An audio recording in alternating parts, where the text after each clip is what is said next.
Sveikos mergelės, jums nusimato taip pat gera savaitė ir aišku, pirmus tos dienos, pirmadienis, antradienis bus kažkoks sudirgimas, galite sprogti ir pasakyti netinkamų metų ir netinkamiems žmonėms, ką apie juos galvojate. Tai va šičia reikėtų labai save kontroliuoti pirmadienį, antradienį, ypatingai Marso dieną antradienį. O po to jau viskas ramu, harmoninga ir jūs vėl būsite ta tokia mergeliška, inteligentiška nuotaika ir niekur tikrai jokių konfliktų nebus.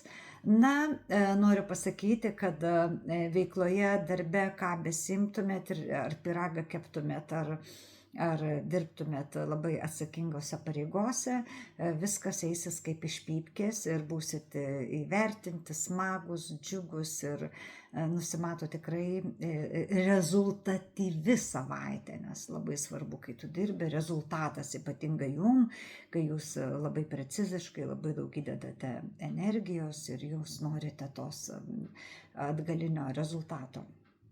Tai va, dabar įdomu yra tai, kad kūrybinės galios bus labai stiprios ir jūs galite prisimti per daug darbų. Todėl labai prašau, žiūrėkite, kas yra prioritetas, nes 100 darbų, 9 badas, taip. Todėl vis tiek žiūrėkite, ypatingai atkreipkite dėmesį į tuos senus darbus, kurių dar nebaigėte ir kuriuos turėtumėt baigti dėl kažkokių tai priežasčių. Ir naujų tikrai šią savaitę geriau nesiimkite, aš jau taip nuoširdžiai sakau, nes paskui sprogsite nuo įtampos, dar po poros savaičių.